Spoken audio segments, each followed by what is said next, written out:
Hello, friends. I am Gerrick Angel, and welcome to my YouTube channel where I invite you to dream bigger, vibe higher, and watch it happen.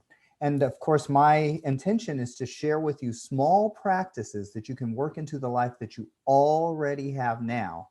And these small practices will make a big result in creating the life that you really want to have. Dream bigger, vibe higher, and watch it happen. And so today I'm starting a series on self-care.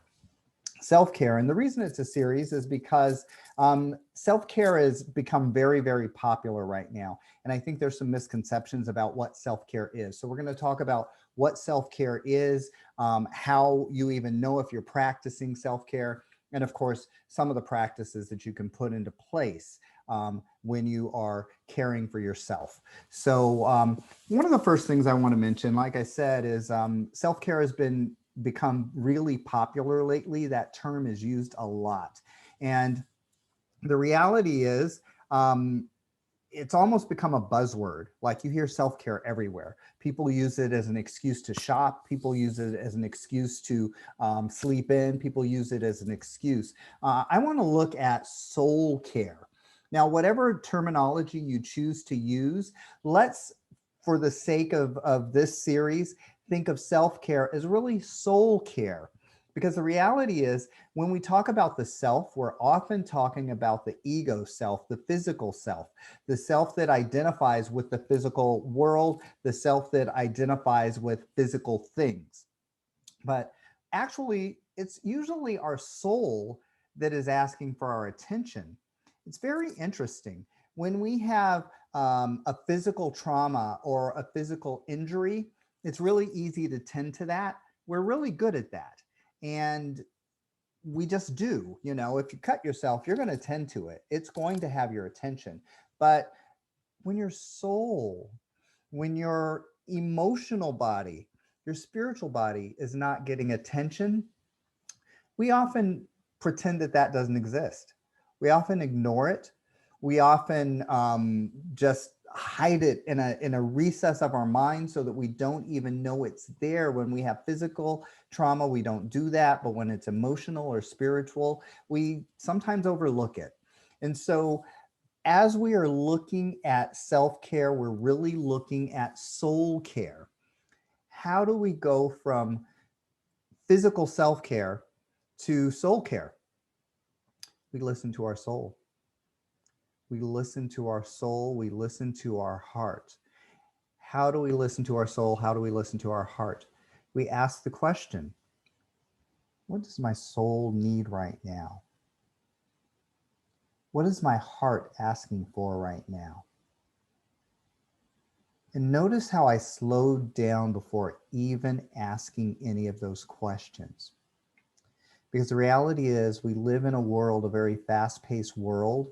And so thoughts come very, very quickly. And what often happens is the thought that enters our awareness might not even be ours. It might not even be our answer.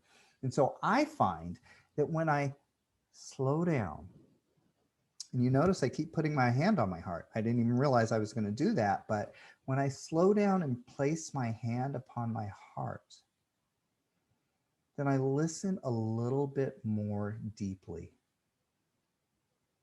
What does my soul need right now? What is my heart asking for right now? And so just take a moment and ask that question. And be mindful of whatever comes up. Don't ignore it. But now we're going to take it a step further. Why does my heart need this right now? Why does my soul need this right now? And so that becomes the next question. So first we ask, what does my soul need right now? What is my heart asking for right now? But then we ask the next question, why? Now, this next question is important. The why question is important because if I get still and I say, and I hear, my soul needs a nap. Well, then I ask the next question, why? Well, the reality is I've just been moving too fast. So not only would I benefit from a nap, but I became aware that I've been moving at a pace that doesn't resonate with my soul right now. And so not only do I need a nap, but I need to slow down. So I get both answers. As I mentioned in the beginning, a lot of times self-care can center around physical things. Some people can say retail therapy is self-care.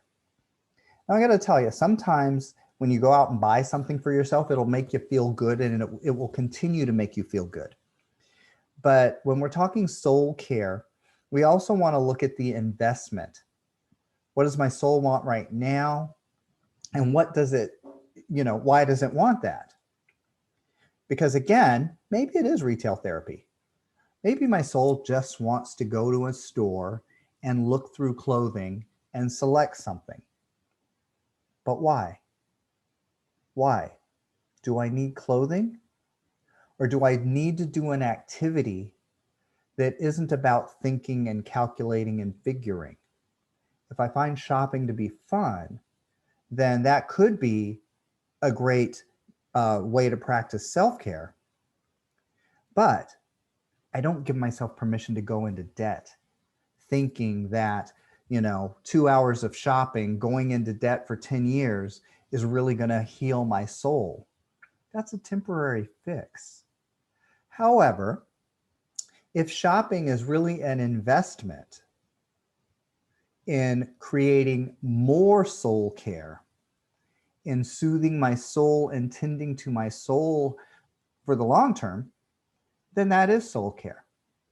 So again, it's important to go deep, not hang out in this shallow thing. Oh, I need a piece of chocolate. That's what I need.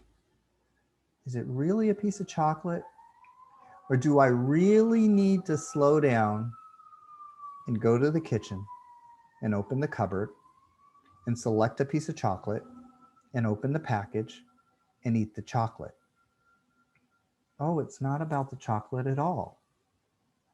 It's about the slowing down. So again, recognize that because we are physical, we have a physical body, because so much of our society teaches us to tend to the physical body, we can sometimes benefit from asking a deeper question and waiting for the answer to come up. So again, this is going to be a series. We're going to talk about more examples of ways to practice self-care, but the first one is to remember to ask, what does my soul need right now? What is my heart looking for right now?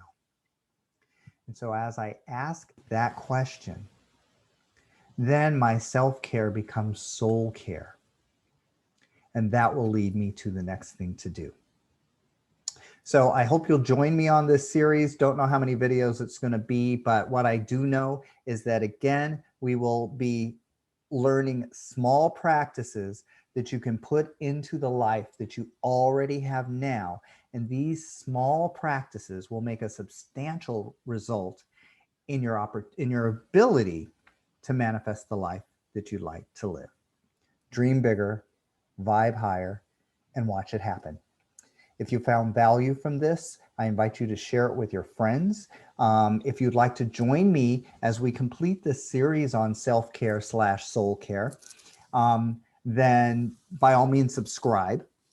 This isn't my only topic. Again, the videos are about dreaming bigger, vibing higher, and watching it happen. Small practices to put into the life that you already have, and these small practices will make a substantial result in your ability to manifest the life that you want. So again, subscribe, share it with your friends. If you found value, hit the thumbs up, the like button. And if you'd like to know the moment I put out a new video, hit that notification bell and you'll be notified so that you can watch and join me on this journey as we complete this series on self-care.